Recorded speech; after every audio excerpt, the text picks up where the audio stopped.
1,097 days. 1,097. Yes, 1,097. Hold on, let me make sure that I can hear you. Make sure I can hear you. I'm not picking up good. Okay, now if I got you. Testing 1, 2. I got you. Happy Sunday, everybody. All How right. far that needle going over to the middle, or Oh no, in fact, I got it. you got it? Okay. Yeah. I mean, I'm from a distance. I'm gonna keep this distance right here. Yeah. I want to sit up in this chair posture.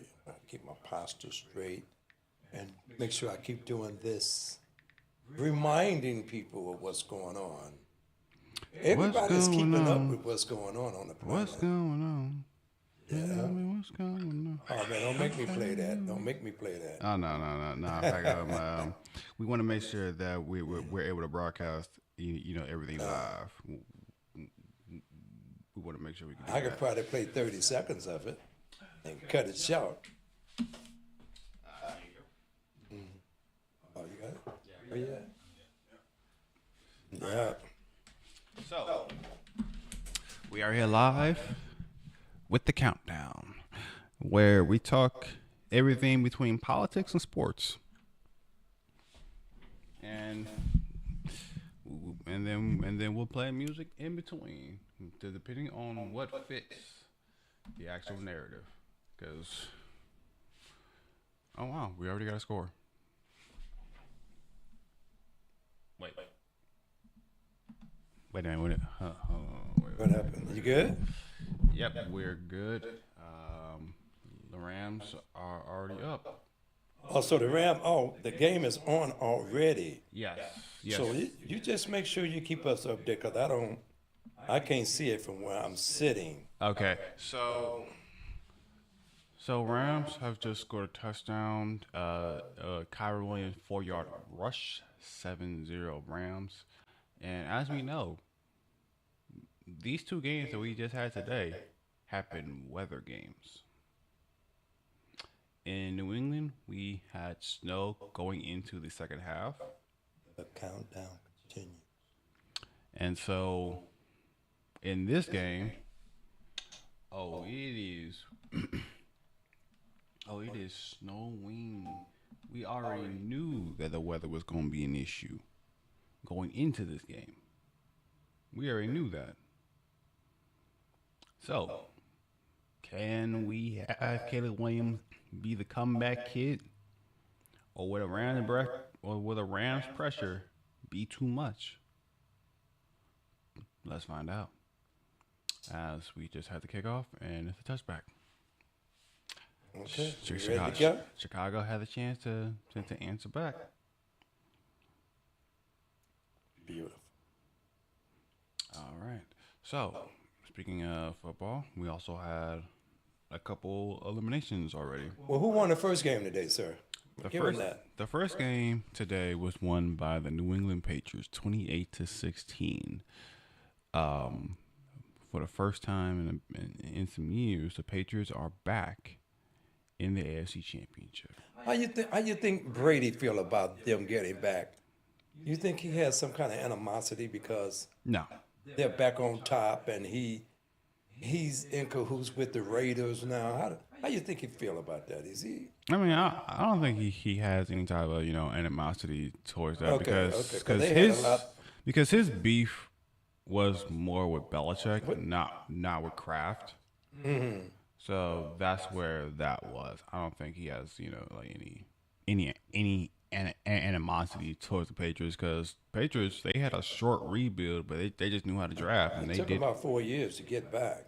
Right. Mm-hmm. Right, and here we are.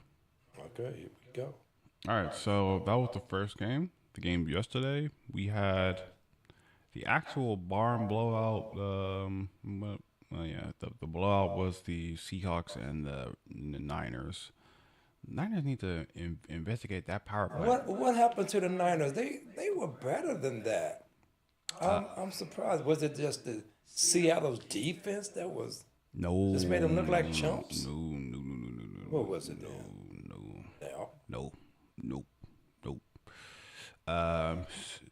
Seattle defense is good. 49ers offense was literally hanging on by a thread. So the offense just sucked yesterday. That's all you're saying. Offense sucked. Like they had so many injuries.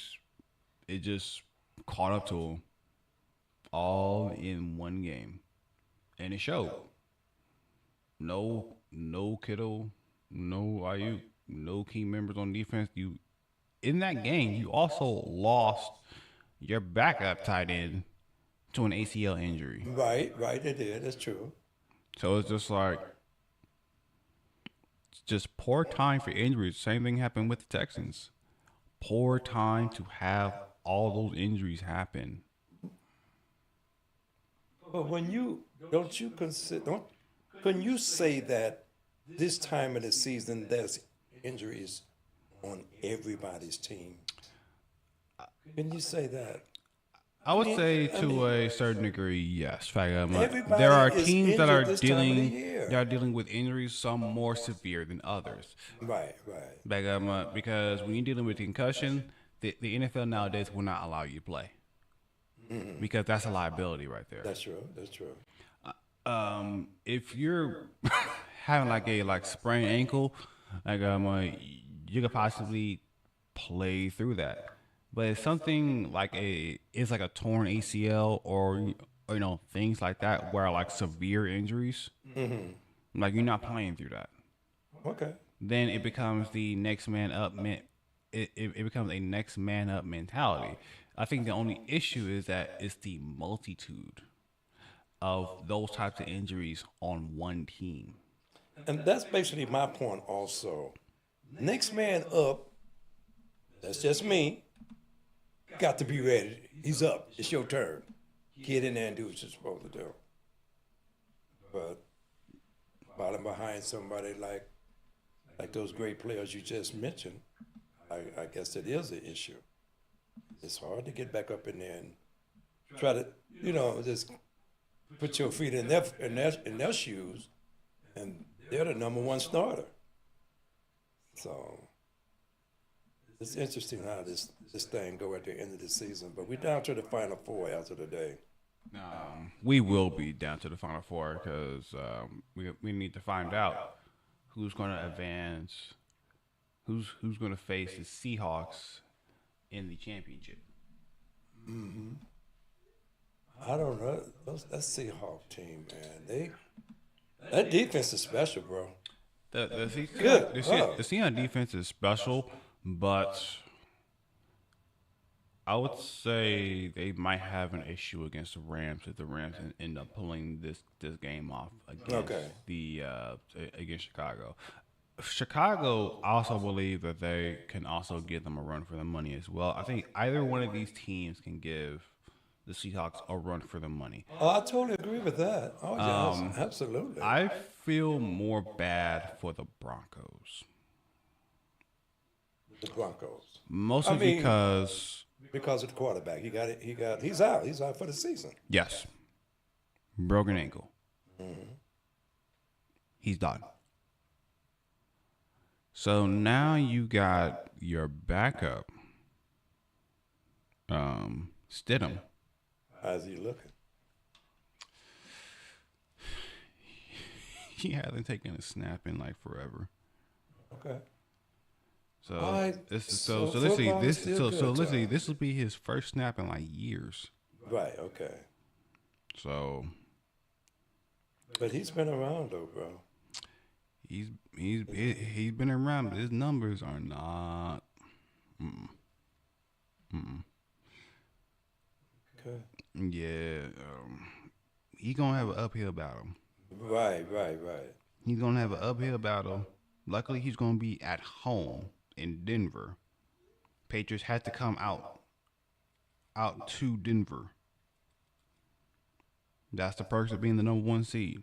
Yeah, that's true. It's true. But man, oh man.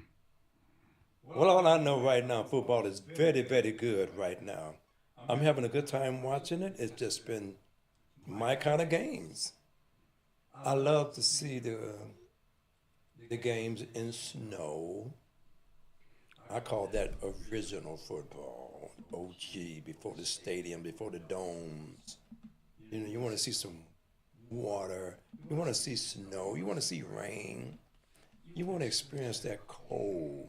Even though I'm not out in it, but I love just to see it. You know, just to see what's up with that. It's always a good thing to see that. All right. All right, brother, let's go on and get the countdown moving. How the countdown look from this perspective up here? Y'all see these numbers up here? Oh yeah. And old boy been clowning. He's still clowning a lot. I sent you something last night I wanted you to play on the show. Did you see it come through your phone? It probably was late last night, about 12 o'clock or 1 o'clock. Yeah. I forgot what it was, but I only sent it so you can, play it.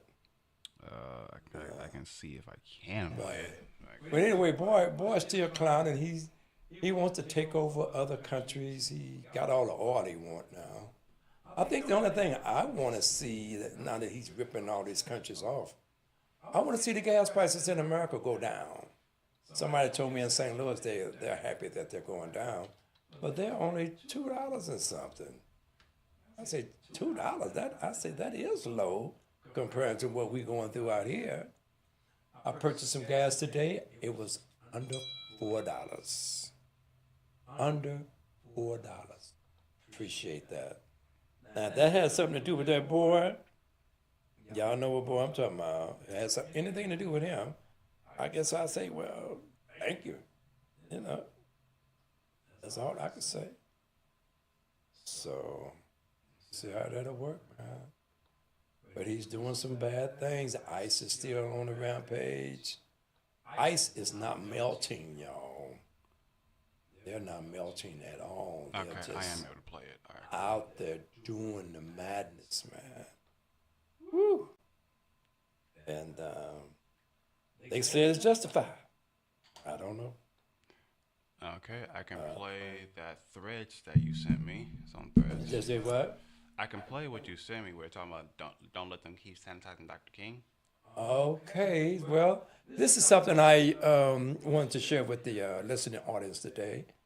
So we're going to play it. I forgot what I sent them to play, but it has America to feel do healed something without with making this it. up here. How long is it, sir? I don't know the length. It doesn't say the length. It doesn't? No. Okay, well, just play it out that I remember. Okay. Okay, here we go, something. Here we go. I don't know about y'all, but I know that I do not want to hear or see a single politician post a quote about Dr. Martin Luther King this weekend. Not one. Especially not if they are only going to serve us the safe Dr. King, the dream soundbite, the motivational poster, the version that makes white America feel healed without making it accountable. Because the real Dr. King was not America's mascot. He was America's indictment. And in 2026, America is still guilty as charged. Same racism, same greed, same violence. While Dr. King was alive, white America didn't call him a hero. They called him a communist, a radical, a threat to the nation. The FBI surveilled him like he was an enemy of the state. The media treated him like a problem to be managed, and half the country wanted him silenced. All because he held up a mirror to the real, true America. But now, now everybody wants to use his name like it's branding. So do not post, "I have a dream," like that was the whole King.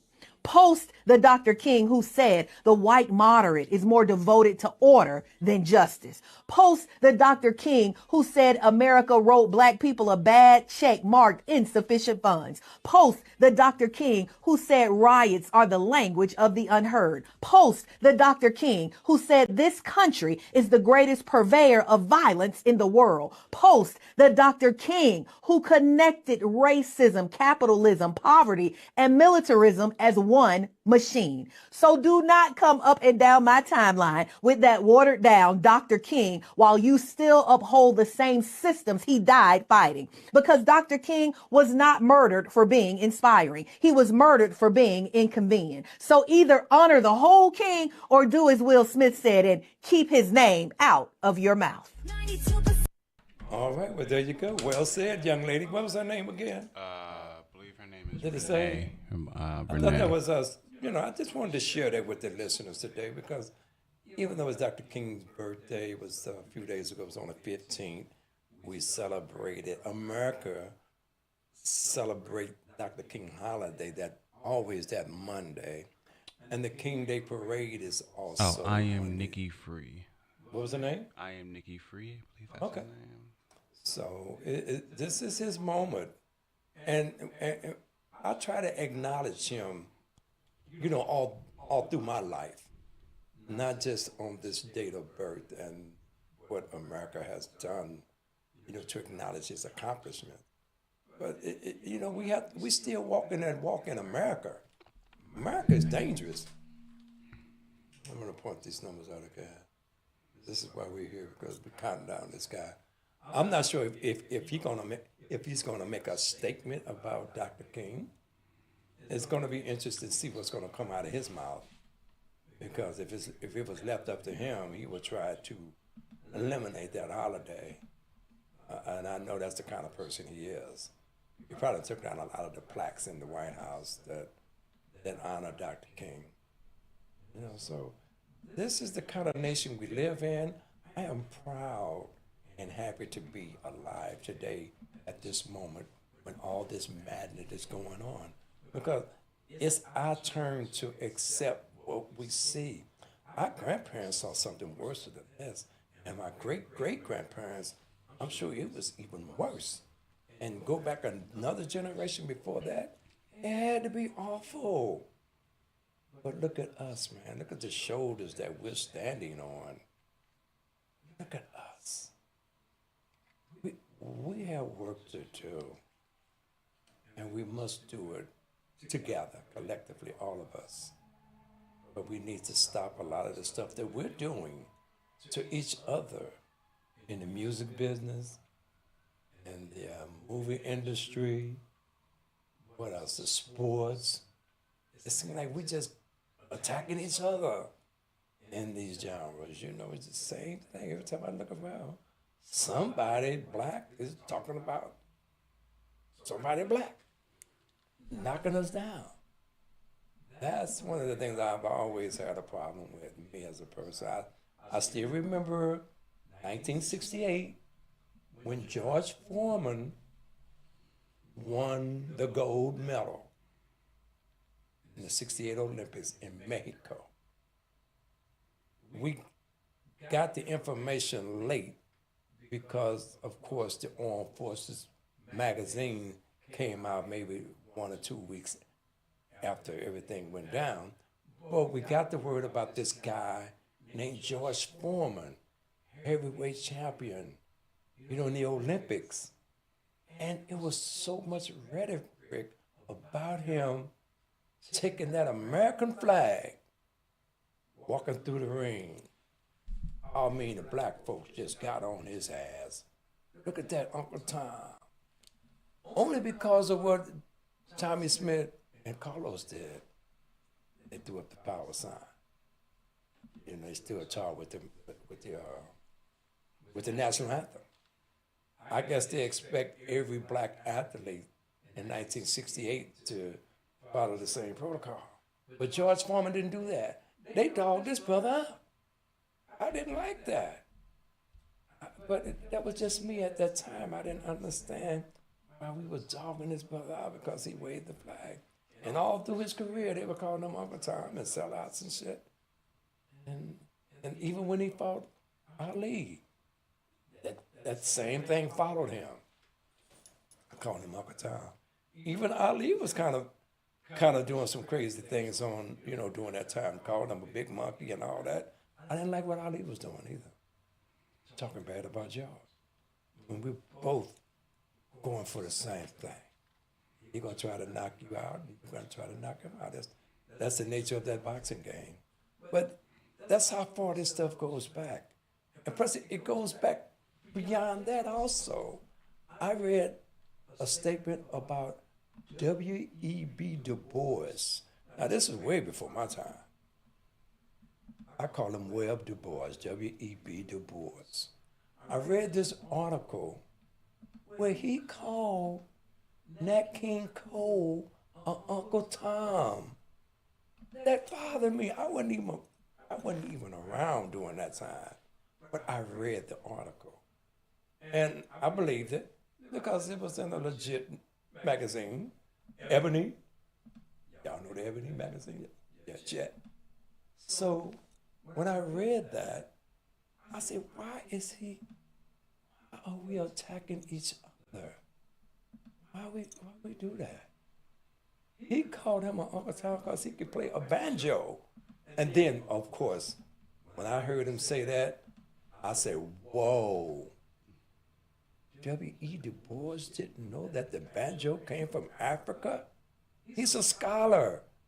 Maybe he didn't know a lot about music and instruments, the history of instruments. So I had to lay that on him. I had to give him a little pass for that. But you know, all through my life, it disturbs me when we go at each other like that. When we got the powers of be, you know, throwing shit on everybody, and then we throwing that same shit on each other. That was always bothering me. You know, it's hard for me to get involved with that kind of rhetoric. I don't understand why they call Stephen A. Uncle Tom. You know, I don't understand why they do Clarence Thomas the way they do him. Condoleezza Rice. Why? Condoleezza Rice was a brilliant scholar because she was with George Bush in his administration. She had to be a sellout. Thomas, he had to be a sellout because he's in the Republican administration. I mean, he's doing a lot of things that a lot of black folks don't like, but that's the way it goes, y'all. He married a white woman. Is that what it is? He's a Republican. He passed a lot of laws that y'all didn't agree with. That's the way things go, man. But we still need to support each other. And look, I know a lot of people don't even agree with what I'm saying about these guys. Sammy Davis Jr., they did him the same way. One of the greatest entertainers of all time. One of the greatest entertainers of all times. They did Sammy like that. Why? Because he gave Nixon a hug. He hugged the President of the United States back in 1970, 71. They call him a sellout, Uncle Tom. That hurt Sammy real bad. Real bad. Because Sammy was the one that opened the doors for a lot of us. After he got shitted on a lot, he made sure when he walked through that door stayed open for the people who was coming behind him. Sammy Davis. Okay, he's a Republican, so what? That's who he chose. But if you know the history of Republicans, you got to understand, that was our first party. It was the Democrats with the Klan. All the Democrats back in the day was the Klan leaders and stuff. Think, read up on it. I'm just speaking about what I've learned through history. I'm just relearning, just re-educating myself about our struggle. Sammy Davis Jr. was one of the ones. And all of y'all, look up Condoleezza Rice. You know, look up her struggle. Look, she was a professional woman, almost purchased an NFL football team too. I don't know if y'all knew that or not. She was right there at the head, but they didn't let her in. And the owners, they said, no, we ain't having this. Yeah, so look all that up, man. She's one of my heroes. Sammy. Condoleezza Rice. They're our people, man. You can disagree with them, but don't shit on them. You just disagree. That's all. Just respect how they feel. That's the beauty of it. Because this is important too. There's a lot of us that like this man. I don't even hate the man. He's in. He's in doing what he got to do for the next 3 years. How did you survive the first year with this guy? Did you make any money? Are you making money? Are you sustaining yourself? Are you doing what you're supposed to do to keep your family happy? Under his first year, it was tough on a lot of folks. A lot of people was losing, but a lot of people was gaining also. It's all about what position you in, where you standing, how you feel. But a lot of us is making money under his administration. A lot of people are losing money. It's always been about the have and have-nots. It's always be about that. Even when Nixon was in, people struggled. Nixon was horrendous, man. Nixon was crazy. You think Trump was? Man, a lot of you all didn't even go through what we went through under the Nixon administration. Y'all were, probably was, you too young, and your parents was out there going through it. But Nixon, woo, unbelievable. He was doing all this stuff behind closed doors. But this guy right here, he'll give you the finger. He'll give you the finger in a minute. He's something, ain't it? I know you all paying attention to him. You can't stop watching him because he's just out there doing his madness. You don't even want to cut the TV off. You always want to see, what did he do today? That's me. I love watching it. It doesn't bother me. It doesn't bother my inner spirit and my inner strength. It doesn't, because I know the ignorance is ignorance, but we got to put up with that. We got to tolerate it. That's how our ancestors got through what they went through. They had to put up with a lot of shit. I mean, real stuff, man. It wasn't no joke. It wasn't no joke. I grew up listening to a lot of people who was born in the 1800s. Yeah, I'm just that old now. That a lot of the people that I listened to, like my grandfather and my grandmother and some of her sisters and brothers, they were born in the 1800s. They had stories, and they passed those stories down. And when I remember their stories, and then I think about how they survived it, what they went through, and then I say, wait a minute, we can't deal with what we're going through. And that stuff was 3 times worse than what we're going through right now. My grandmother's house was burnt down. They burnt her out of her house. I was 14 years old. 14. She had to move to St. Louis. I didn't know the backstory until later. But once I got the word, I understood what they was going through down there. It was a dispute between my grandfather, Mr. Turner, and the sharecropper owner. Mr. Turner didn't take no shit off of them at all. He was a strong man. He survived. But once I got the real story, they told us what happened. That when young white kids grow up under that madness of listening to their parents on how to hate us, then they start emulating that. So my grandfather raised these kids almost. These white kids, he raised them. And it shocked them when they started picking up what their parents were putting down. My grandfather wasn't tolerating that. He beat the shit out of them. He beat the shit out of them like they was his children. It was a whooping. But nah, it went until their dad, Mr. Frank Turner, wasn't right. And they burnt their house down. And they fled to St. Louis. This was in the early 60s. Yeah, they had to get out of Mississippi. The only thing they salvaged was quilts. We still have those quilts today in our family. Still have them. But the struggle continues, man.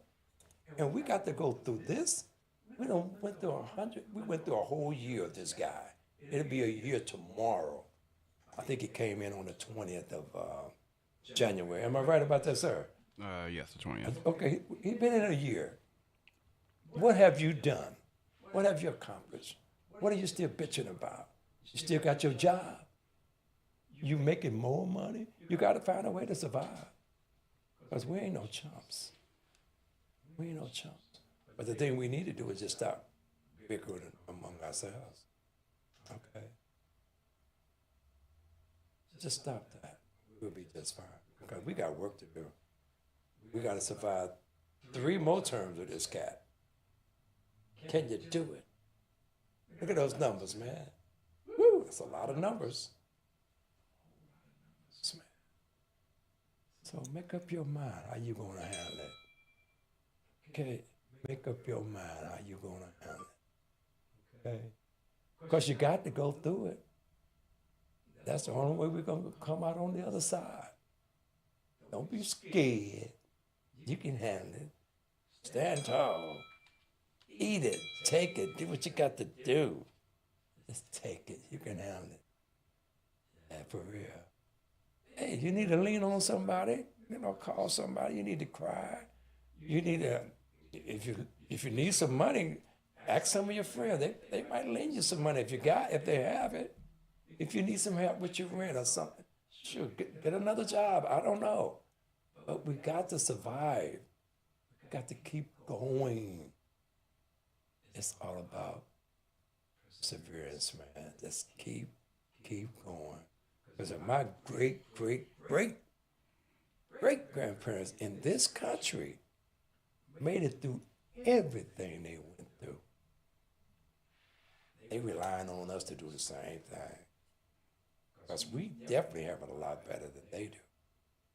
Oh, yes, we do. We can go home from our job. We're not sharecropping. Of course, I work for the post office. You can put it in that perspective of, yeah, you sharecropping. You out there working for the man and coming back home. But at least I can come home. At least I can call in sick. My grandmother couldn't call in sick when she was out there picking that cotton. She couldn't call in sick. That man would say, "Get your ass back out in that field, nigga." That's what the man would have told my grandmother. And my grandmother told me a story that blew my mind. And she told me this story so I could pass it on. And I always wonder why she told me this story. My grandmother said she gave birth to my mother, in a cotton field and had to go right back to work. That's cold-blooded. Now just think of somebody on my job had a baby. The young lady had a baby. And the supervisor said, "All right, you done had your baby? You did? All right, bring your ass back to work." That's some cold shit. Today, a woman could take off 6 months, 4, 5 months. You can take off from work nowadays and do that. But not my grandmother. She had to get back out there and put that cotton bag on her back and get to picking that cotton. My mother was wrapped around her stomach. She was out there getting that cotton. That was survival. That was strength. And my grandmother lived to be in her 90s. She told me that story so I can pass it on. I don't know. I probably was the only one she told it to. I spent a lot of time with my grandma. Sure did. So we got to keep going, man. We got to keep going, and we got to keep leaning on each other. We got to continue to support each other. It doesn't even have to be your family. Support your neighbor. Support people. Support your co-workers. Encourage them. Encourage them to stay up on it. We can do it. We're afraid because this dude going through all these changes, taking people's shit, disrespecting other people, kicking them out the country, icing them, That's cold-blooded, man. But this country has a history of doing stuff like that. This is America. This is what America do. They just fuck over people. And we fall in line with them and say, yeah, get them. Get them out of here. No, I can't do that. I disagree with what they're doing. It's a lot I can't do. It's a lot I can't do. But it's some things that I can do. I can continue to go to work. I can pay my taxes. I pay taxes. You pay taxes. And your taxes is going to him. We got to pay his salary, right? We got to pay this man's salary with our taxes. And I disagree with him, but that's basically all I could do. I fought the war for the country. They asked me to give my life.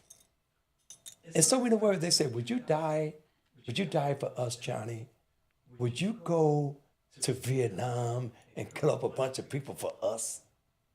Would you go do that, Johnny? 19 years old, I signed the dotted line. I said, okay, I'll go, but I don't want to kill anybody. But I had to go. I really had to go do that for 2 years, man. Came back.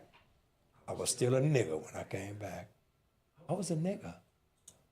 And that was the only time I was not a nigger is when I was in Vietnam. I was soul brother number one. The Vietnamese people call all the black soldiers soul brother number one, soul brother number one. We were not niggas in Vietnam. We were soul brother number one. I felt so proud to hear that from them. But a lot of white guys in my unit called me a nigger. I was a nigger still with them because they were stupid. That's all they saw us as, because they was straight out the sticks, you know, they were children of the clan.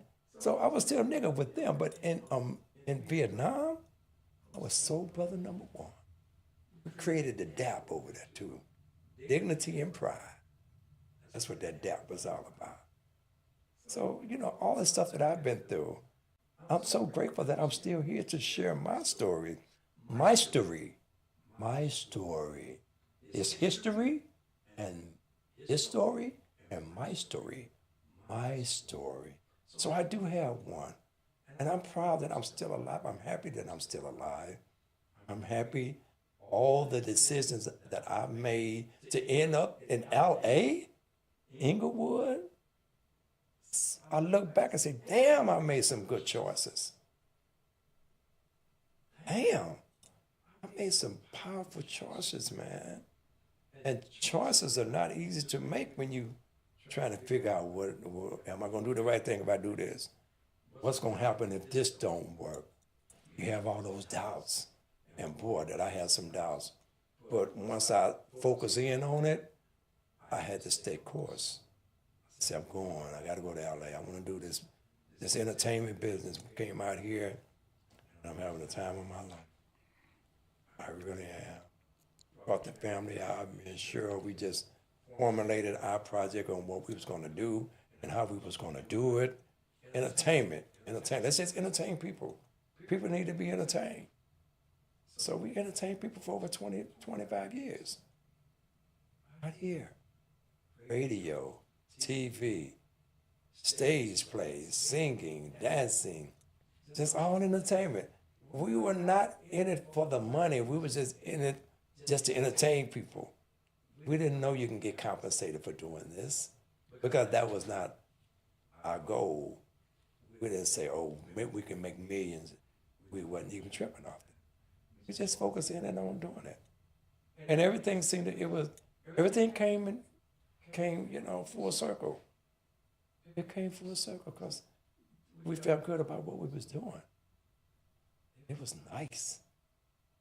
And you know, I lost her 3 years ago, but I'm still on that path. You know, I'm indecisive about a lot of things. I don't want to go back to doing theater. I don't want to do it anymore. It's done. I've been there and done that. It's just like running a marathon. I completed a few of them. I don't want to do any more marathons anymore. I've been there and I've done that. Recording music, I've been there and I've done that. My main focus on now is songwriting and writing theatrical plays. That's where my feelings are right now. All that stuff is behind me. And I feel good about what I have accomplished. Really, really do. The kids are grown. They're happy. They're doing their thing now. That's how you know when you're successful, when you look at what your offsprings are doing. You look at your children. Are they successful? Yes. Then you did your job. You're successful. You did wonderful. All the kids are wonderful, all the daughters. Those are our children. That's how you measure what you have accomplished. When you see what they're doing and how well they're performing, how well they're doing wonderful. Yes, they are. So on this day, football playoff Sunday, the countdown continue. Look at that. That's the countdown. Look at that. Look at those numbers. We got to go through this. We got to go through another year of him. I know you don't want to hear about him, but this is my show is about him. Countdown. A lot of folks want his ass out of there, but he's in because the people put him in. I am accepting that. Yep, all the stuff that they're going through. If you notice what's really going on, it's a struggle between themselves. It's a struggle between them, Republicans and Democrats. That's the struggle. It's them. I don't think it have anything to do with us. I don't even think this is us. But we're in the mix because we're here. We're taxpayers. We're paying our money. You do have a voice. If you want to say something bad about him, you have the right to say it. You can call him a name. People do that. But it's really, even during that January the 6th thing they had a few years ago, it was about them. I didn't see any of us out there. That was them. The Civil War. It was about them. 600,000 of them died. It's about them. So that's why. Countdown continues. I'm going to take a break and do my IDs because I just picked up all my Dr. Sabi products today. So I got to give them a couple of shots out again. You know, Dr. Sabi. That was my main partner. Me and Dr. Sabi and Cheryl, we went back a long way together. We walked a lot of walk together, the three of us. We were just walking. We didn't say a lot to Dr. Sabi because Dr. Sabi was the kind of person you just wanted to listen to. So a lot of people you just have to listen to instead of running your mouth. People like Dr. Sabi, I'll shut up. I won't say nothing. Just listen to him. Because he had a whole lot of information about life, about self-help, and the struggle of this nation. Countdown continues. Let me do my IDs and I'll be right back. That was a long monologue, wasn't it? Yes, sir. Damn. I do the Kevin Hart. All right. Hanging out with Johnny and Cheryl. Johnny and Cheryl. I'm hanging out with Cheryl, Johnny and Cheryl. We're hanging.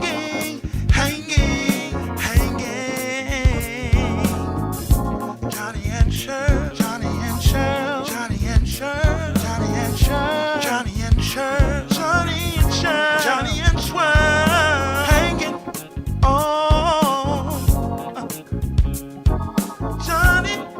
Johnny and Cheryl, Cheryl and Johnny and Cheryl, Cheryl and Johnny and Cheryl.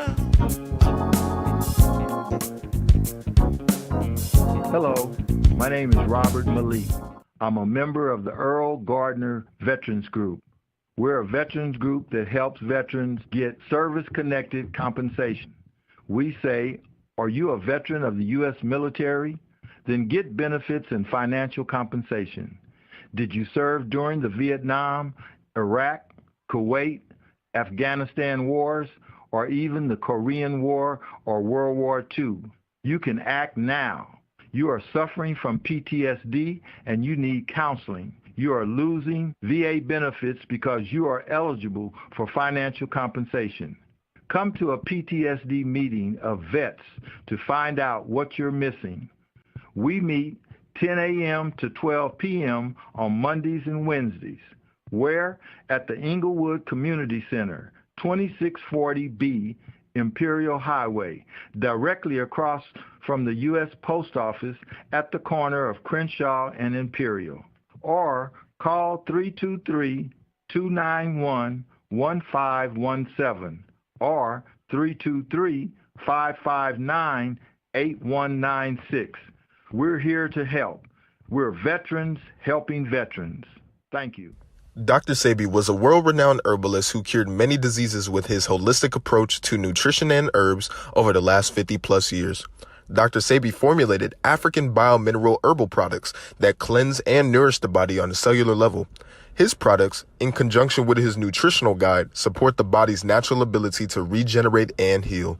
Dr. Sebi proved that his formulas can reverse disease. And in 1988, through the state of New York Supreme Court, Dr. Sebi's products were classified as natural vegetation cell food by Lancaster Labs. Dr. Sebi believed that the root cause of all disease was mucus. Thus, disease manifests itself in the body where mucus has accumulated. Disease only lives in an acidic environment. Dr. Sebi's products help cleanse the body by extracting mucus, and they nourish the body by providing minerals and nutrients on a cellular level. His nutritional guide promotes an alkaline environment in the body to support the healing process and achieve optimum health. None of this information is intended to replace any program that your medical doctor has prescribed for you. You may contact them at 310-838-2490. That's 310-838-2490. Their hours are Monday through Friday from 9 a.m. until 5 p.m., and their lunch hour is from 12:30 to 1:30 p.m. Visit the website at www.drsabyscellfood.com for more information. Hey, Johnny, this is Lisa, Faith's cousin. I just wanted to let you know that we got the package, and I am so grateful to you for the package. It has all these awesome products in it, and I am going to use them. And again, I am super grateful to you. Thank you so much.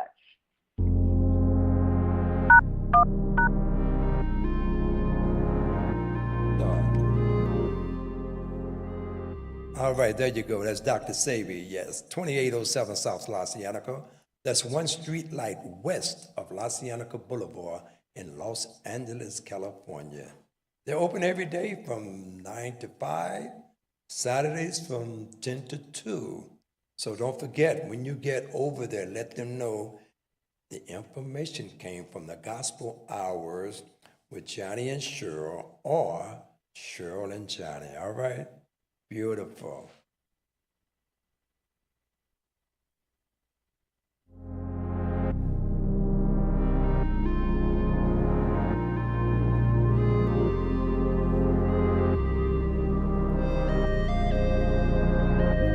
There's so much negativity. Oh yeah, there you go. The music behind me is called All Beautiful Things. All beautiful things, because all things are beautiful in their own way, okay? Here we go, watch this. Have you seen?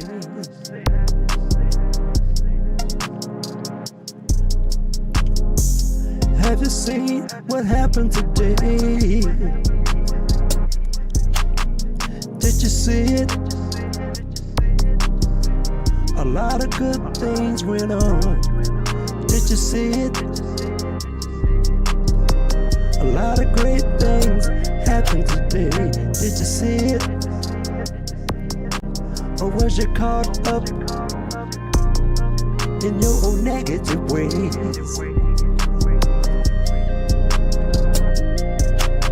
And did you see all the good things that happened today? Or was you caught up in your own negative ways? Did you see? Did you see the sunrise? Did you see it? Did you see the sunrise? Did you see all the beautiful things that happened today? Got to work, I made a say. Did you see all the good things that happened today? Plenty good things.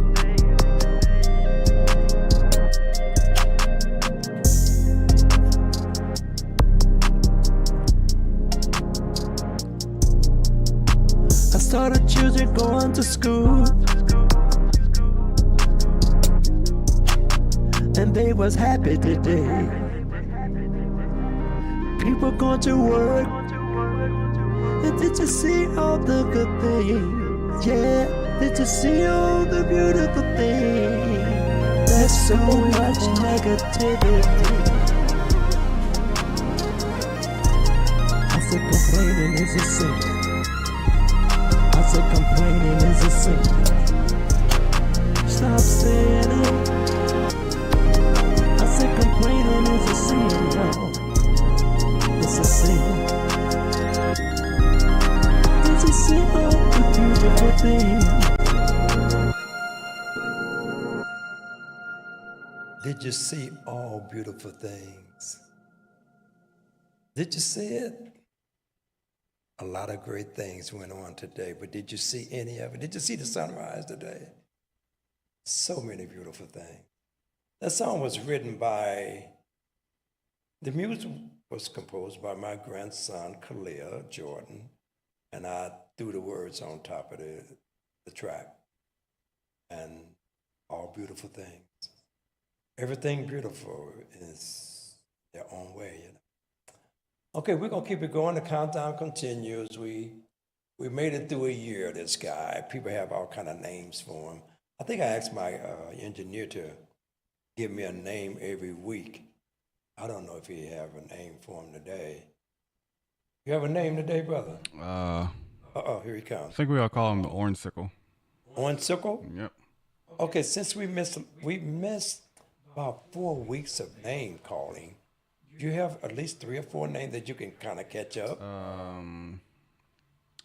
Let's see. Okay, so we got the Orange Sickle. We got Right.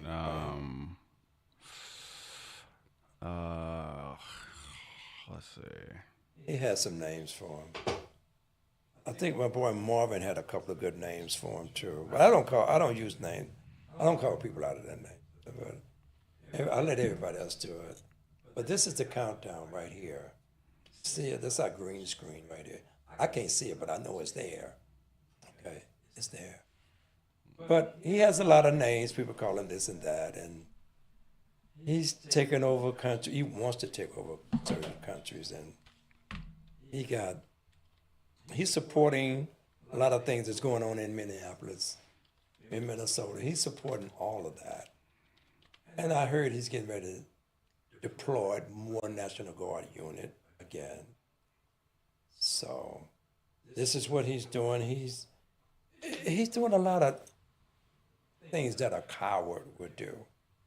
You know, as long as you know you got a big, strong guy in front of you, you know, you talk all kind of shit, they will protect you. And that's what he seemed like to me, a big bully. But he's the president. I'm going to respect him until he get out. I'm going to help pay his salary. I'll pay my taxes. Vice President, you get some of my tax dollars. Secretary of State, all of y'all take my tax dollars, man. There's nothing I can do about that. If I don't pay taxes, I go to jail, right? That's part of the hookup. You know, they'll lock your ass up. So we're really like being threatened in a way. We don't pay our taxes, your ass going to jail. They're going to take all your stuff. They're going to repossess your car, your house. It's cold-blooded, ain't it? Yeah, it's cold. But this is America, y'all. This is what goes on in this country. They take it from you. Look at it. This is how America became America. They take stuff. Look what happened to the Native American. They took their stuff. You know, Japanese took their stuff. And they had settled in this country for years until Pearl Harbor was bombed. And it was a reason why that place was bombed, too. But the real story is not coming out, letting us know why Pearl Harbor was bombed, for real. Of course, you know America was over there fucking with them, so it was just payback, that's all. But that started a war. Said, let's go get them. And they did. They went and got them. And the American Japanese American who lived in this country. If you know the history of that, I wasn't around, but I read the history. See what they did to them. Round them all up. Round them all up. These were citizens too. They say you have.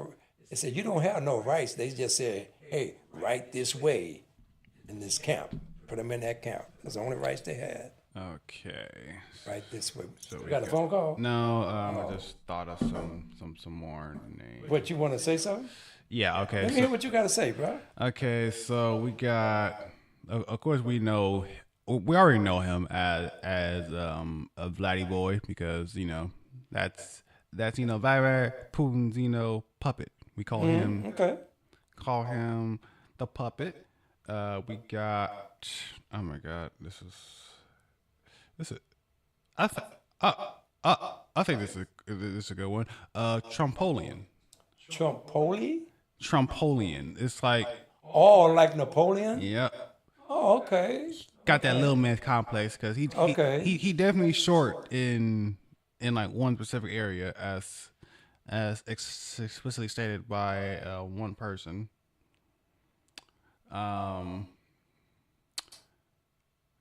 The notorious PIG.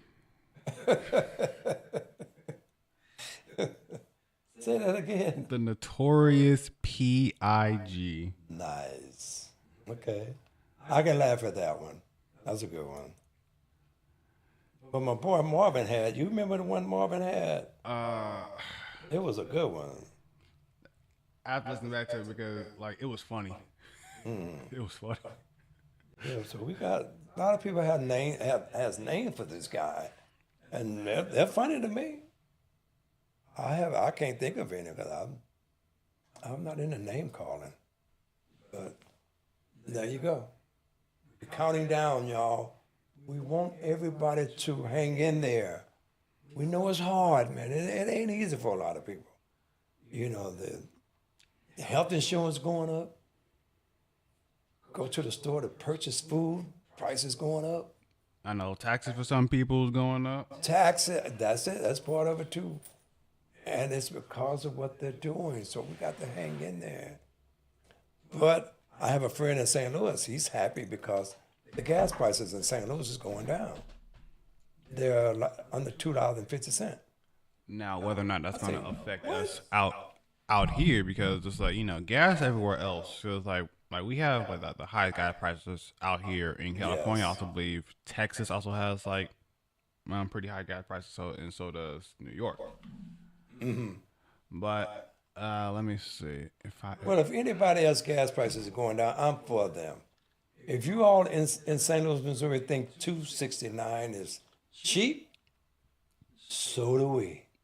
We're 400. We're $4 a gallon. And all electric vehicle people, that have to jack it up and just get it like that. I heard you all's prices are going up. Okay, let me correct myself. So, California consistently high due to unique fuel blends, higher taxes, and For the regulations. summer and winter. Yeah. And Hawaii is number 2, high prices due to geographic isolation and limited refining. Number 3 is Washington and Nevada. Also, Washington State? No, Washington, as in that's right over here. Washington, Nevada, and Oregon, and Alaska is number 4. Oh, okay, Washington State then. Okay. Yeah, Washington State. Right. So I'm like, okay, that's actually. All the West Coast people. Mm-hmm. Okay, all right. Because Alaska has an average of $3.47. We're at an average over here at $4. $4, right? Yeah, like $4.20. Mm-hmm. The mid grade is $4.44. Premium is $4.61. Right. Yeah, and then let's look at Washington. No, Hawaii is $4.40. Mm-hmm. Mid grade $4.62. Premium $4.86. Right. Okay. Which makes sense because they're an island. They don't really have access to everything. Everyone else is like $2.50, $2.80, $2.70. Michigan's almost like $3. Right. New York is like $2.98. Oregon, $3.34. Okay. Mid grade 356, premium 385. And then let's go down to Washington. This is courtesy of AAA. Thank you, AAA. Washington 381. That's still high for people back east looking at our Yep. prices. Yep. And then middle grade is $4.06, and premium is $4.34. Okay. Like so, yeah. We're definitely one of the highest. Okay, so all the oil that he's hijacking, that he's ripping off from the Venezuela, Venezuela. that I think I was reading the other day where these oil giants companies don't want to deal with that oil because it's a bad grade. Now, this is something that I read. I'm not sure that they still going to purchase it and still, give it to the consumers because that's the way it is. I mean, pimping the people is the rule. They still might use that oil that he's taking from those tankers and use it in this country. But maybe the prices will go down a little bit more. You think we all should benefit from all that stuff he's stealing from other countries? How Right you now, feel about that? I mean, let's see. Now he's just sold. He made his first sale of Venezuela oil valued at like 500 million, according to the administrative official. So he's already started selling the oil, but whether or not it's really going to affect us, that's just going to be the. Well, even if it don't affect us, the big boys gonna be happy, right?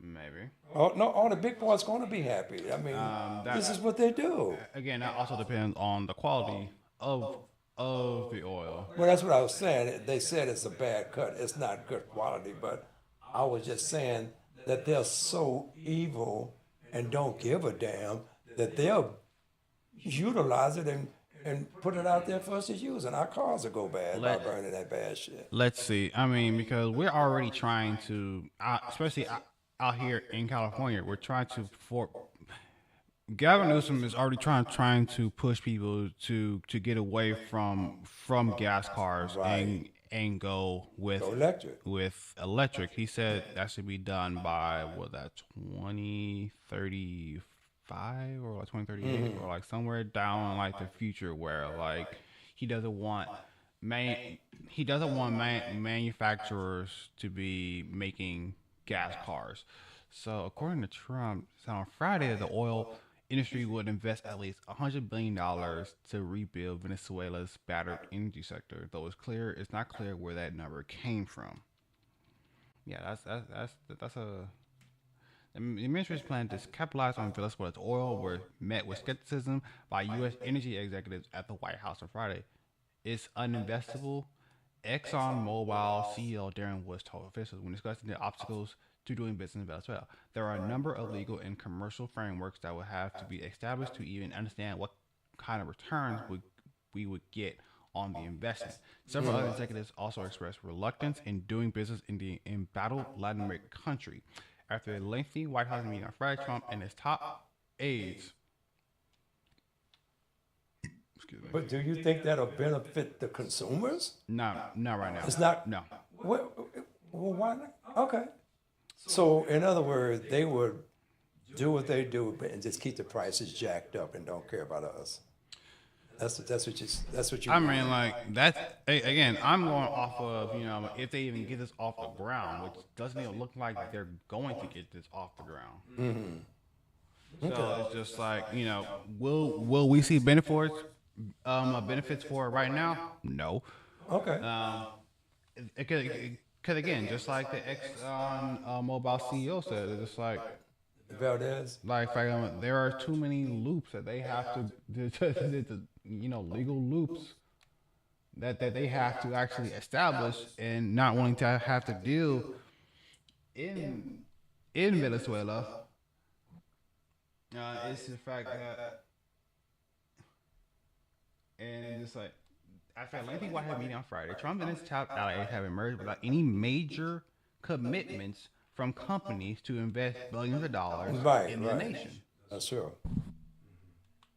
And just like details of the first also were clear on Wednesday, but in a statement, White House spokesperson Taylor Rogers said President Trump's team is facilitating positive, ongoing discussions with oil companies that are ready and willing to make unprecedented investments to restore Venezuela's oil infrastructure. Now, how much but that I believe, I do not believe at all.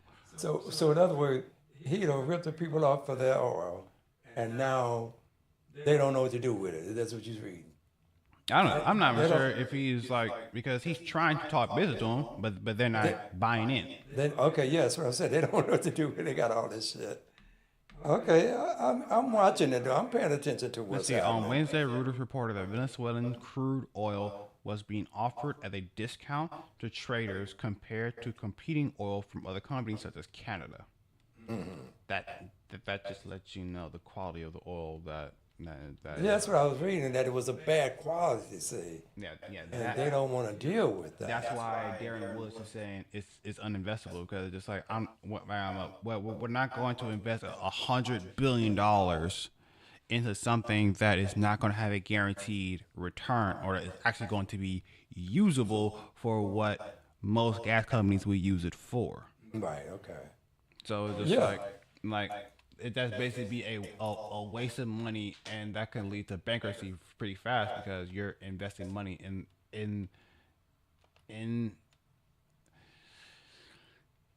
the wrong thing. Trump dump. What are you doing? Yeah. Okay. I got you. But you know what? I'm listening to what they're saying. They never even mention our oil reserve. We have an oil reserve in this country that's cold-blooded. It's so much oil in reserve that it just shows you the greed of oil is just to go to other countries and take their shit. I mean, they don't even mention our oil reserve anymore. Right, We got because so much oil in this country. we definitely we have the oil reserves after we tapped into during the Bush administration, I believe was when we were in Iraq, and then I believe we tapped their oil. Took their oil. The man said, I'd rather burn my oil wells, my oil fields, than let the white boy come over and take my shit. Right, And that's so what he did. He burnt them all. Right. Set them all on fire. so yeah, that happened out in Iraq. I don't really think we did any oil excavation in outside countries during the Obama administration. I don't. And if it was quiet and they didn't mention it. Right, and I think that's one of the main differences that like because people want to compare Obama and Trump. It's just like, sure, Obama was doing his thing, man. I mean, like, he let's- had to do his thing because the powers of the beast said, look, nigga, this is how we do it. This is how we do it. right, but He had to fall in line. right, but then it's just like we look at the way that he handled. Don't say immigration, man. I mean, that's the main argument right there. The way he handled deportations. I know. Like how, like you've been saying, how many people actually knew what Obama was doing with deportations? I know. That's the magic of it all. Yeah. He moved in silence, but he also moved in legality. He did his thing, bro. Right, And we was just and black he followed the people- book. He followed code. That I tell you, they said, nigga, this is the way we do it. Now you the president. And he all your followed the black- code. He followed the book. Yeah, all the black people are happy because your black ass is in. And they ain't gonna pay attention to you shipping people out the country. They just happy your black ass is in. Yay, Obama, yay. And forgetting about all the shit that he got to follow suit. He had to do what he had to do. Right, and he did things the right way. Meanwhile, I said it the right way. He did it the way that he was instructed to do. because like because it's like how many people were actually complaining and were very vocal complaints about his immigration policies. No? Meanwhile, you have opposition and near like I think we've had more protests on immigration policies than we had with like any other president besides. Actually, wait, which other president had like more more like protests when it came to how they handled immigration. Well, when Trump was in the first time, Well, yeah. yeah, when he was in the first time, it was cold blooded. Yeah, I know a because lot like that was the whole him trying to build the wall. Where it's just like, Right.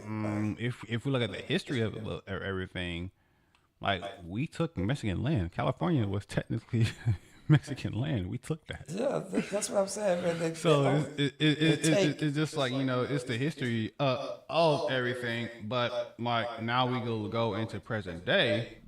This is his second term, and the way that he's had ICE moving, which I don't even think ICE existed like that, like until like more recent during his term. I think that's when the term ICE was like really weaponized because the way that ICE is moving right now, it's been more reckless than anything else. yeah, they're some real thugs, man. Ooh, they're cold blooded. It's been more of shoot first, ask questions later. Okay. Take them down, and then I'm sorry. let upstairs figure out whether or not they're actually supposed to be here or not. Like we actually have bodies because of these individuals. We have bodies. Like I get it. The whole immigration on deportation, it breaks up homes. It's a very disruptive process. But I think this is one of the few times where people are actually seeing like firsthand how disruptive this process has been. Because it's been disruptive for a long time. We're watching it, man. We see it taking place live on TV. Live in living color, but we're also seeing bodies hit the floor at the same time. Just like the Vietnam War. Nobody saw World War II on TV. Nobody saw the Korean War on TV. But when Vietnam War People broke saw out, Vietnam. they give it to you on live TV. They say, what? That's when the people start, whoa, let's get our babies back home.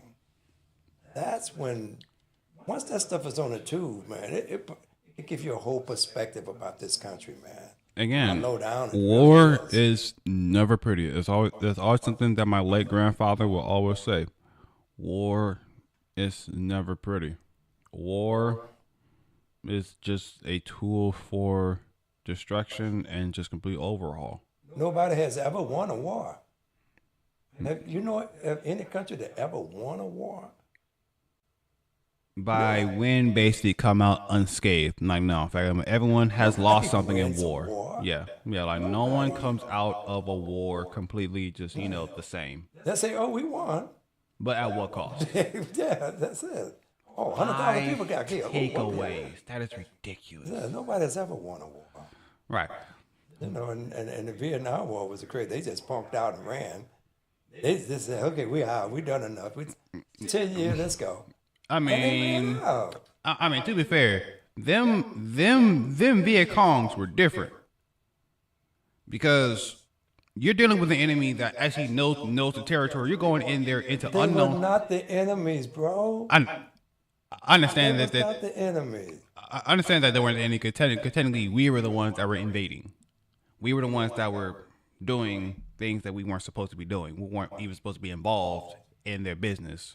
We decided to try to be a world police, and we got our butts handed to us pretty spectacularly. Yeah, they said we got to go. We done enough. Let's go. Yeah, they dashed out of that country quick. Yeah, because again, the Viet Congs were a different breed. Yeah, they were some tough ass motherfuckers. They wasn't no joke. They said, "No, y'all got to get out of here." Once they came down from the north, it was over. See, Vietnam, they try to make it north and south like they have Korea now. You have a North Korea and a South Korea. They weren't going to let Vietnam be like that, North Vietnam and South Vietnam. when it was only Vietnam. Right. So they try to split it in half. But you can't do that because The Vietnamese people said, no, y'all ain't doing that. This is Vietnam. Y'all did that to Korea. It's North Korea and South Korea. The South Korea love America, but the North can't stand your ass. But they couldn't do Vietnam like that. There was always something about the North and South, even in America. now. North, South. Now, the one thing that I would give Trumpy credit. The one thing What you call him, Trumpy? Yeah, Trumpy. Okay, go ahead. The one thing I will give him credit for What's that? is trying to, in some form or fashion, broker peace with North Korea with Kim Jong Un. Which I would say we almost had Kim Don Un. we almost had actual Trump trying to broker peace. We're just like, okay, so we're in talks with Putin and in talks with Kim Jong Un, two of our biggest enemies, especially when it comes to the American way, the actual. Well, why come they're our enemy? We be falling for that shit, man. These guys are not enemies. I mean, I'll say this: they've been in opposition to the way things have been run. Now with Russia, that's just since the Cold War. I don't think that really much is gonna. But that was a time when Russia and the United States was allies. Read the history of these two nations. They were allies. Look at Russia and Afghanistan went to war. Wow, was Russia our ally during World War One? All you gotta do is just read and see when Russia and the United States was partners. I don't know. And then you break up, you fall out like girlfriend and boyfriend. And when Afghanistan and Russia went at Afghanistan, whooped Russia's ass, and America supported Afghanistan. Now they mad at Afghanistan again. Shit just be all crazy, man. But that's the whole deal, man. You pick and choose, and this administration, okay, it's time for us to start hating them now. Oh, okay. Yeah, they were only allies during World War II. Brother, it don't matter only when. Yeah, they I'm were. just saying that they were. Yeah, I mean, they was partners, right? That was that ally mean? 1941, 1945. Right. And then the Cold War happened. Then Limited Corporation could continue post-Soviet collapse in the early 1990s before renewed tensions. Right. So that was around like 1991 where they had Boris Yeltsin. Yeah. I mean, even during the Cuba crisis, Russia was going to support Cuba. And the United States hated the fuck out of Castro. They hated his ass. Oh yeah, they wanted Castro gone. They wanted that piece of land because Castro kicked their ass out. They put Castro in. And wanted Castro to be their puppet. We're gonna call this episode "History Lessons." That's cool. That's cool. I mean, I'm just going by the knowledge that I know what this country has done. I just saw them doing what they do. Right. Just growing up in this nation, seeing it, and Castro didn't want them over there, so we grew up. They wanted us to hate Castro. They wanted us, our mental state. He's the enemy, but I could not fall for that. I never fell for that. When I looked at Castro, I said, why they hate this black man? Why they hate him? And then I did my research and then I saw why. Castro was not going to allow them to go in there and take his shit, and they ruled him. And he kicked him out. Every president tried to kill him, from Eisenhower, Kennedy, Johnson, all the way up tried to kill Castro. He outlived all of them. Wait, hold on. I just looked into something. This is interesting. So, we already know between the issues between Russia and Ukraine and how U.S. tried to be involved in that. In Ukraine. Mm-hmm. Yeah. Now, one of the allies of Russia, Was who? besides China, India, Belarus, Iran, Cuba, Yep. Venezuela, Yep. Nicaragua, North Korea, Yep. Myanmar, Keep going. Eritrea, Mali, Yeah. Central African Republic, Zimbabwe, Burkina. That's just the name, a couple. There's probably more. But the main name that I see on here is Venezuela. Who? Venezuela. Okay. And what did we just do to the Venezuela president? They didn't know all that oil was there. When did they discover all that oil was in Venezuela? It hasn't been that long. Hold on. It hasn't been that long. Hold on. When did Trump? I think that had to be like right after they had like invaded. You know, Russia used to own Alaska, bro. Yeah. That was their territory. They had it. They didn't know all that oil was there at that time. America got that and made them the next state, United States, and said, "Shit, let's rock. Let's get that oil now." It's funny because like throughout history, let's look back at history when it comes to Venezuela oil. Major oil discovery by Royal Dutch Shell in Venezuela's Lake Maracaibo, kicking off large-scale U.S. investment in extraction. That was in 1922.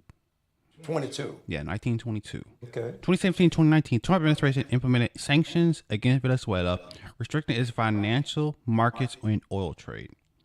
That was during the first time that Trump was in office. He restricted the financial markets and oil trade. Now, in January, following political shift, Trump administration announced efforts to take control of Venezuela oil reserves, initiating oil sales and seizing tankers, take advantage of the country's vast I resources. know. No, yeah. Funny how literally a couple years changed that perspective. Yeah. Almost 10 years. Yeah. 2017, 2019, restricting financial markets and oil trade. 2026, we're going to take that now. Take it. Right, boy, say, let's go take that shit. In essence, Trump's recent actions in 2026 are about re-engaging with and controlling Venezuela's established oil wealth, not discovering it. But Trump is not that smart to underknow these things. His advisors are saying, "Look, man, this is what we're going to do." He's not smart. He That has people was that January know the 3rd. game, and they introducing Trump to the game and say, "Hey, let's do this." Trump don't know nothing. He would listen and take advice and spit it out like, "I know what I'm doing." You know, but he's the president, and he has to take responsibility for what's going on. Yep, and that was all done January 3rd. Okay. So yeah, we're dealing with, yeah. But that other issue that's going on, the drug cartel that's going on, that really, I'm really looking at this country Let me look up the drug cartel issue. because they arrested this guy. They claim that he's bringing drugs over to America, and we got to go get him and his wife, and we're going to arrest their ass because all the drugs are coming over here. But that money that's coming over here connected with those drugs are Trump big time banker partners. Are they laundering all that drug money? Okay, so let's actually look into this. So as of based on reports as of January 2026, Venezuela has become a major hub for international drug trafficking, with high-ranking government and military officials allegedly operating within a network known as the Cartel of the Suns, Cartel de los Solos. Cartel de los Solos. This network is accused of partnering with Colombian guerrillas, Yep. Mexican cartels, and Venezuelan gangs to ship hundreds of tons of cocaine through Venezuela to the international markets. And you know America love cocaine. Of course, we've seen Scarface. Yeah, we one of the best. Yeah. We're one of the best. I mean, if you want to get rid of your cocaine, Colombia and all those other countries, we will buy it. The United States want that coke. Literally, the best place to ship it through was Florida. Okay, now Cartel of the Sun is not a traditional hierarchical cartel, but rather a loose network of corrupt cells within the Venezuelan military and intelligence services, including the Bolivarian National Guard, Navy, and Air Force. Role of top officials: the U.S. government has indicted top Venezuelan officials alleging they provide protection and logistical support for drug shipment. Targeted leadership: following long-standing allegations, U.S. forces captured Venezuelan President Nicolas Maduro and his wife, Celia Flores, on January 3rd, 2026, for their alleged leadership roles in this narco-terrorism conspiracy. Primary routes: Venezuela serves as a transit point for cocaine produced in Colombia, with drugs moved via go-fast boats, fishing vessels, and airplanes departing from clandestine airstrips. But see, now when I look at that and see how they're doing that, they're distracting us away from them bringing the drugs through Mexico and a lot of those other countries through the South. Right. They distracting us and say it's coming from over there, and tons of it is coming through Mexico. Now we're reading more into key criminal actors and alliances. ELN and FARC dissidents. Colombian guerrilla groups Ejército de Liberación Nacional and FARC factions work with Venezuelan officials to manage cross-border drug trafficking. I took some Spanish. Tren de Aragua, a powerful Venezuelan transnational gang involved in drug trafficking and other crimes, with the U.S. designated as a foreign terrorist organization in 2025, so during the Trump administration. Mexican cartels, organizations such as the Sinaloa Cartel and the Zetas, now Cartel de Noreste, are believed to work with Venezuelan officials to move cocaine northward. Now, we know about the Mexican cartel, especially when we have warnings. We have had warnings over the past couple years now, since everything's been going on during the Trump administration, especially when it became known with American tourists, how they were being targeted and I believe being executed if they were found on certain Mexican territory, where it's just like, yo, we're telling you, if you're a tourist, be very careful. We advise you do not take a trip to Mexico right now. The cartel is going after Americans right now. Yeah, I mean, sometimes it's not safe to go to these other nations, man. When they know they can hustle you, and it's dangerous, man. But again, getting back to the administration and what they're really doing, they're distracting us. They're taking other people's property. They're lying to us about, we got to take these people out of office, and because they're corrupt. I mean, this administration has basically done nothing but lie to us. Because, you lied to our face about what America saw. What you saw? What did you see? You didn't see that. And we supposed to believe that shit. People believe it. We didn't see you just publicly execute somebody and then say, that was self-defense. Yeah. We saw what we saw. That's it. Don't play us for a fool. For those that believe what the president says, hey, I got nothing more I can say to you. You already believe. You already drunk that Kool-Aid. It is what it is. Yeah. Well, you know what, man? Since it's Dr. King's week, this month, his year, give me a couple of Dr. King's segments off. Don't give me the usual stuff. As a matter of fact, play YouTube version of one of the Dr. King songs that they wrote. You know a song we play it every year. We don't. A lot of people don't know that you wrote a song dedicating it to "In the Name of Love." If you can find the one with the Dr. King excerpt at the beginning of the song, and then it will go right into YouTube's song "In the Name of Love." That song, 90% of that song are Dr. King's lyrics, and they really respected Dr. King. Dr. King went through a lot. They said that he was a communist and he was this, but that's the spin that they do to us. Dr. King did a lot of great work in this nation and abroad. And he put his life on the line. He died at 39 years old. I lived 39 twice. And he put his life on the line, man. Let me see if this is the right version. Let me see. Is it the Dr. King excerpt at the beginning? I can't tell right now. I have to listen to it. It was sure. Hold on. Let's see. Have you played it before? No, I played it. Right.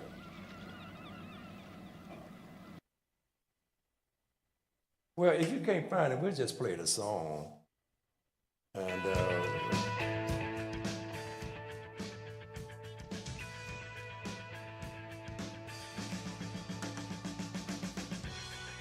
because if it was that was it should come in.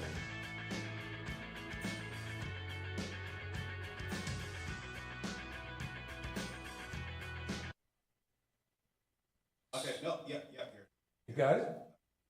Okay, does it have any caption on it you probably can read before you play it? What is it saying?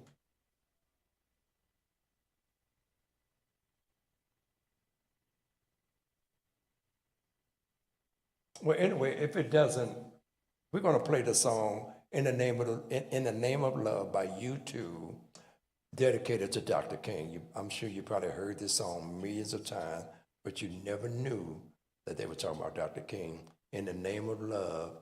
And he mentioned April 4th, a shot rang out in the Memphis sky. All that's in this song. And it's dedicated to Dr. King on Dr. King's holiday, which is Monday.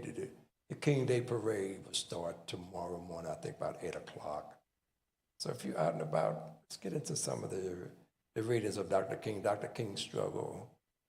And my story about Dr. King, I was in the military, and we didn't know Dr. King was assassinated. They kept it from us. 2 weeks had went by before we found out Dr. King was assassinated. Now look at that. We didn't know because I was in the Army, and they did not want us to know. Cold-blooded, huh? But we eventually found out, but it was too late then. The cities was already burning.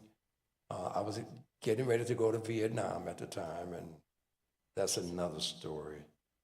So you got the song ready, bro? Okay, here we go. U2, In the Name of Love. Watch this.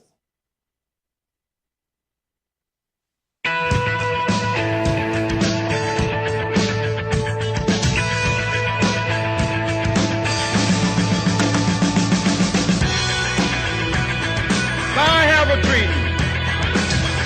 My 4 little children one day live in a nation where they will not be judged by the color of their skin, but by the content of their character. I have a dream today. One man come in the name of love. One man come and go. One man come here to justify. One man to overthrow. I have a dream. One day, this nation will rise up, live out the true meaning of its creed. We hold these truths to be self-evident, that all men are created equal. One man come on a barbed wire fence. One man he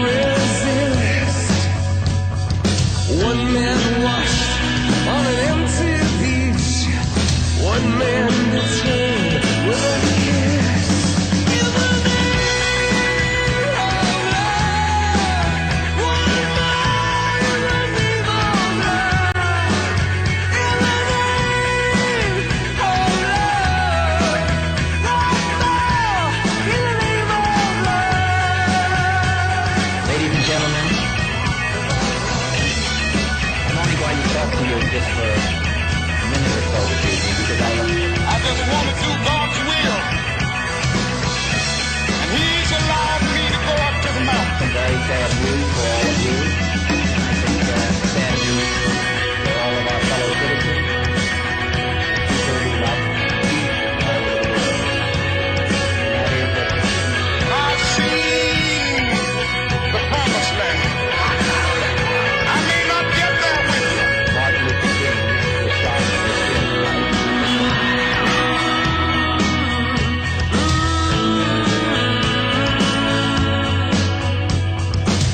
Early morning, April 4, shot rings out in the Memphis sky. Free at last! Free at last! Thank God Almighty! We are free at last! Take your pride in the name of love. One more in the name of love. In the name of love. One more in the name of love. In the name of love. But I want you to know tonight that we as a people will get to the promised land.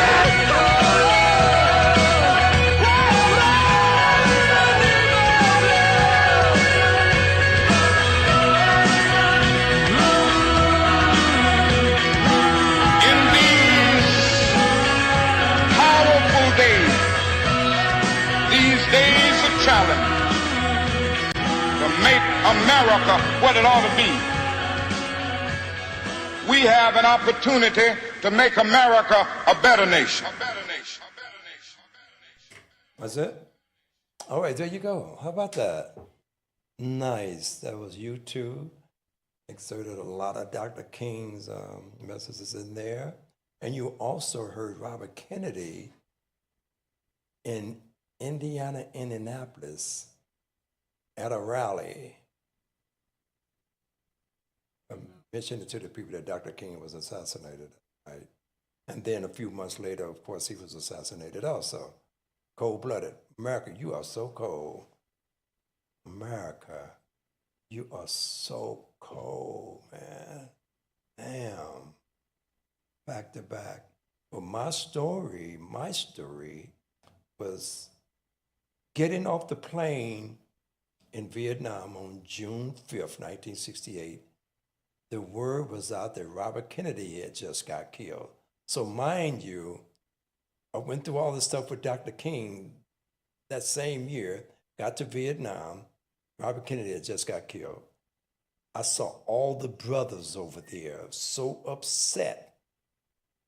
They was pissed. And they had laid their weapons down, said, we're not fighting for America anymore. They killed Dr. King, now they killed Robert Kennedy. They said, we're not doing this. Why are we over here killing our people and they killing our leaders in America? I never forgot what those brothers was telling me. Now, I'm fresh off the plane, so I can't get into that yet. I'm not even processed in my unit yet. I can't do anything to help this movement yet. I had to be processed. I had to find my unit, where I was going, and then I can get involved in the movement of protesting America in Vietnam. That was crazy.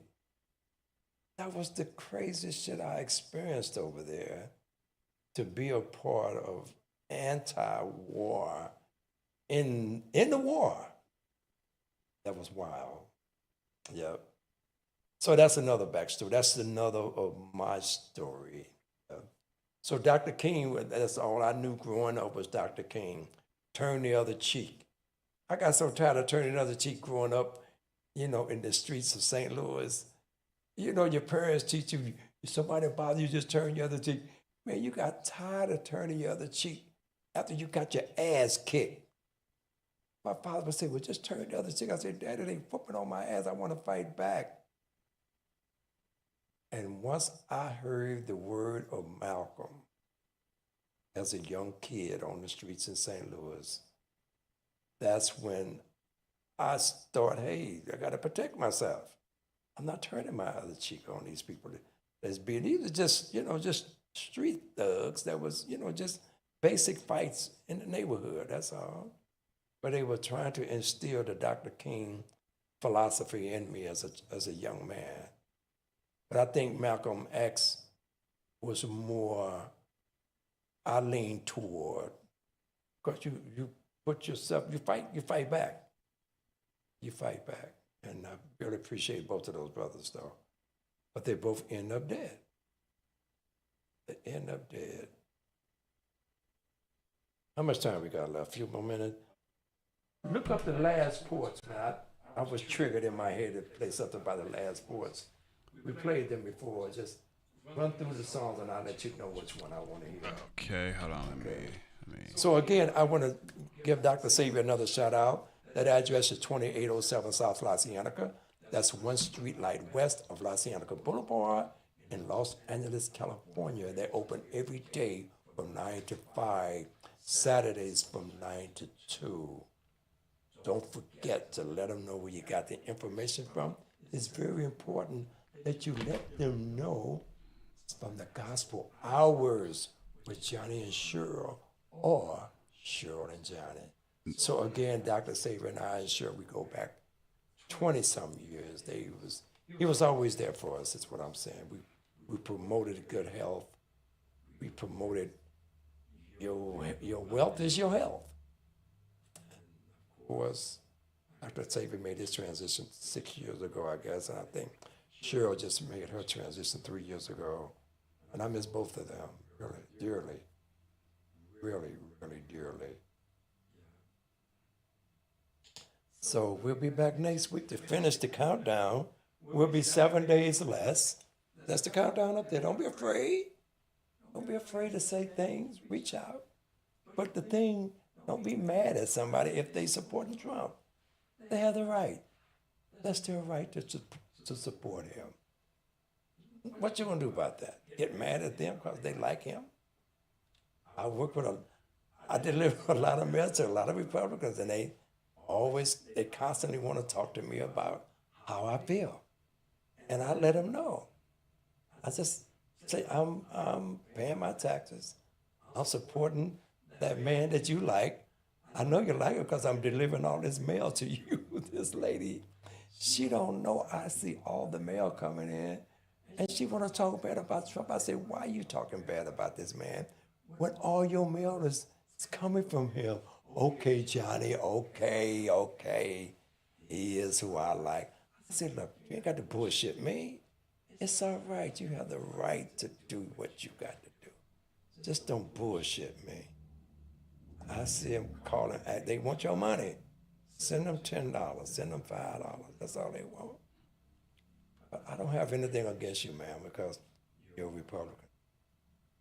That's your right. You got the last poets up? Yeah, from their album, The Last Poets. Yeah, give me some.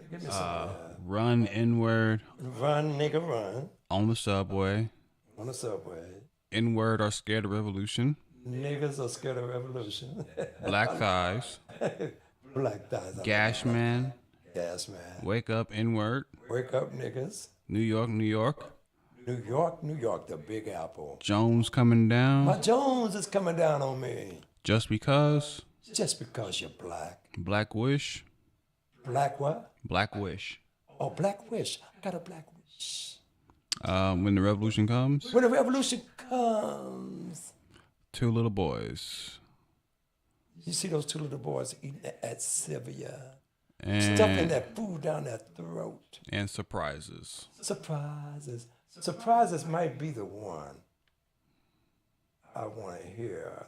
They're mentioning Malcolm and Martin in there. What's the first 2 you read off? Run N-word Run, nigga, run. and on the subway. On the subway, I see the man digging on me. What's the other one? The next one is N-word are scared of revolution. Niggas are scared of revolution. That might be the one. Play that one. Oh. I could be wrong, but I want to hear a certain. Okay. They mentioned Dr. King and Malcolm and. Okay, here we go. What is it called? Run, nigga, run. You said N-word are scared of Oh, niggas are scared of revolution. Okay, let's play that one. That's the one. Okay. Let's play that. I hope that's the one. All right. This is the last portrait out of New York City, 1970 portrait.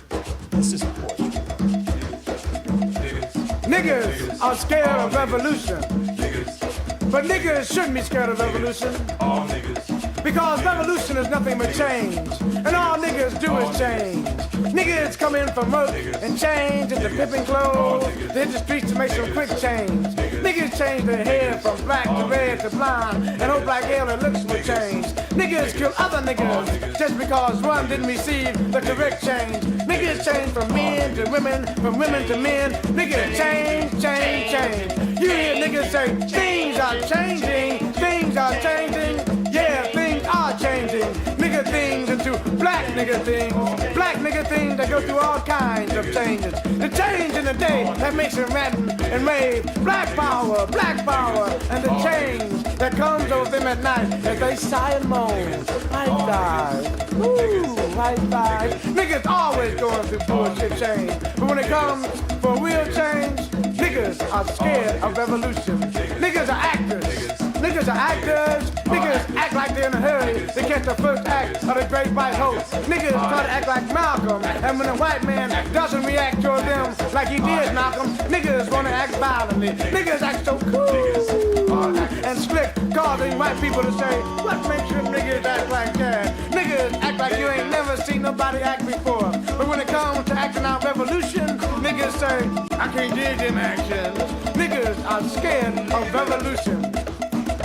Niggas are very untogether people. Niggas talk about getting high and riding around in L's. Niggas should get high and ride to hell. Niggas talk about pimping, pimping that, pimping what? Pimping yours, pimping mine. Just to be pimping is a hell of a line. Niggas are very untogether people. Niggas talk about your mind, talk about my mind stronger than yours. I got that bitch's mind uptight. Niggas don't know a damn thing about your mind, but they'd be right. Niggas are scared of revolution. Niggas fuck. Niggas fuck. Niggas love the word fuck. They think they're so fucking cute. They fuck you around. The first thing they say when they're mad is fuck it. You play a little too much with them. They say fuck you. When it's time to TCB, niggas are somewhere fucking. Try to be nice to them. They fuck over you. Niggas don't realize while they're doing all this fucking, they're getting fucked around. But when they do realize, it's too late. So niggas just get fucked up. Niggas talk about fucking that, fucking this, fucking yours, fucking monsters, not knowing what they're fucking for. Ain't fucking for love and appreciation, just fucking to be fucking. Niggas fuck white thighs, black thighs, yellow thighs, brown thighs. Niggas fuck ankles when they want olive thighs. Niggas fuck Sally, Linda, and Sue. And if you don't watch out, niggas will fuck you. Niggas will fuck if it could be fucked. But when it comes to fucking for revolutionary causes, niggas say fuck revolution. Niggas are scared of revolution. Niggas are players. Niggas are players. Niggas play football, baseball, and basketball while the white man is cutting off their balls. When a niggas play ain't tight enough to play with some black thighs, niggas play with white thighs to see if they still have some play left. And when ain't no white thighs to play with, niggas play with themselves. Niggas tell you they're ready to be liberated, but when you say, let's go take our liberation, niggas reply, I was just playing. Niggas are playing with revolution and losing. Niggas are scared of revolution. Niggas do a lot of shooting. Niggas shoot off at the mouth. Niggas shoot blue. Niggas shoot craps. Niggas cut around the corners and shoot down the street. Niggas shoot sharp branches at white women. Niggas shoot dope into their arm. Niggas shoot guns and rifles on New Year's Eve. A New Year's that is coming in, but white police would do more shooting at them. Where are niggas when the revolution needs some shot? Yeah, you know, niggas are somewhere shooting this shit. Niggas are scared of revolution. Niggas are lovers. Niggas are lovers are lovers. Niggas love to see Clark Gable make love to Marilyn Monroe. Niggas love to see Tarzan fuck over the native. Niggas love to hear Lone Ranger yell, "Hi ho, Silver." Niggas love commercials. Niggas love commercials. Oh, how niggas love commercials. You can take niggas out of the country, but you can't take the country out of niggas. Niggas are lovers, are lovers, are lovers. Niggas love to hear Malcolm rap, but they didn't love Malcolm. Niggas love everything but themselves. But I'm a lover too. Yep, I'm a lover too. I love niggas, I love niggas, I love niggas. Because niggas are me, and I should only love that which is me. I love to see niggas go through changes, love to see niggas act, love to see niggas make them plays and shoot the shit. But there's one thing about niggas I do not love. Niggas are scared of revolution. Go, y'all. 1970, the streets of New York City, the last poets, underground poetry. Wouldn't let them play them on the radio, but we had it. Everybody was educated. We used this as a tool to listen to see exactly what we was doing, and it led a lot of us in the right direction. And it was true. They said it the way they saw it on the streets. In 1970, 69, 68, they saw it. That's the last poets. A lot of good poetry. I really recommend everybody just take a listen to it and just listen to what they were saying back in the day. Because it was more like everything that they saw on the streets straight out of New York City. You got another short one, bro? How much time we got? We got 8 minutes. Give me some more names. Let's see. You could do Run Inward, On the Subway. On the Subway. Play On the Subway. Okay. Scenes from New York City, y'all. On the Subway. Watch this. On the subway, I see the man digging on me. On the subway,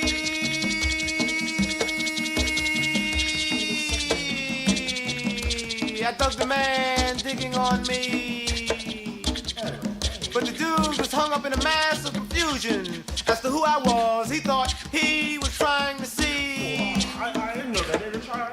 But you see, me knowing me, black, proud, and determined to be free, could plainly see my enemy. Yes, I know him. I once slaved for him, body and soul, and made him a pile of black gold. Off the sweat of my labor he stole. But his game is old. We broke in the mental hole. Things must change. There's no limit to our range. He can never understand the new black man. Let's alone see us every day riding the subway. 8th Avenue, 7th Avenue, 6th Avenue, IND, BMT, IRT.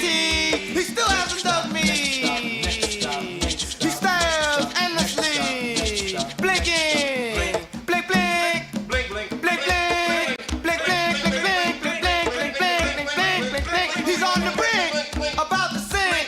I ask you, shall I save him? Can he be saved? No. Next stop, 125th Street. Next stop, Harlem, y'all. That's what they were saying. Okay, we about to get up out of here. I just want to share some last poets. It was just something about those cats when they came out with their work during that time. It was very inspirational for me. I respect everybody's art, so that's just me. Very creative. They was like news reporters. They were just saying what they saw. That's all. And it's documented. So I recommend everybody take a listen to that. Pull it up online and listen to all of that work. Very powerful work. Still stand the test of time today. Okay? So next week we'll be back. We'll be 7 days closer to him getting out of office. 7 more days. That's all. But I'm going to go home and watch the last quarter of this football game.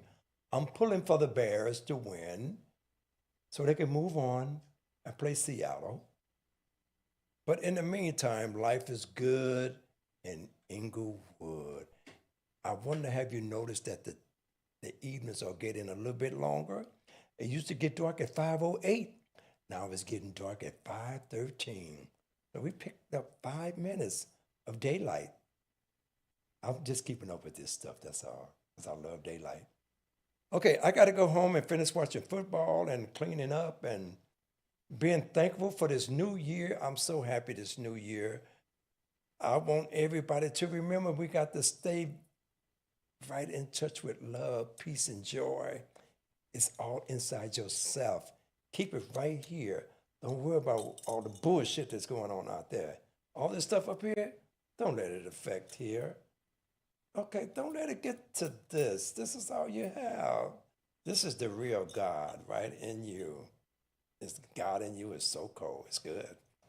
This stuff up here, this is just stuff we laugh at. This is my comedy relief up here. Because he's doing some funny, crazy shit. Okay? So we got to go because life is good in Inglewood. I'll see y'all next week. Thanks, Rashid. You did a good job. All that reading now. We got to do more of that. Appreciate you, brother. Okay, all right. That's all you can give me, all right? I'm here. Hey, we're out of here, y'all. Life is good in Inglewood. Later. So let's celebrate in the city of champions. Inglewood, y'all.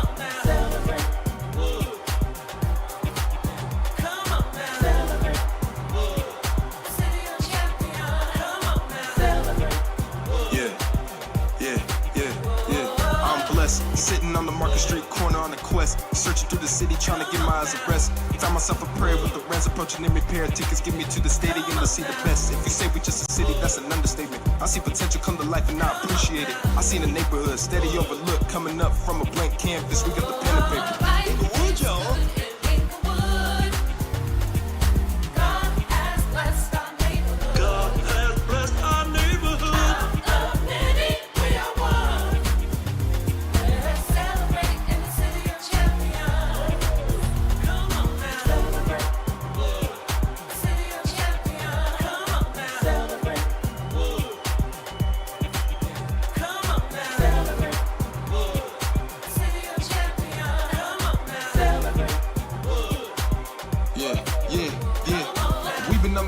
For far too long, we've been working on the city, going job to job, but now the clip is coming over to us. Progress is the best way to label all the strife because the vote is moving, and now the people are the fuel. With an excellence, with the motor function, steady prevalence. And when you see my city, you'll remember the name. Inglewood is the city that gon' change the game.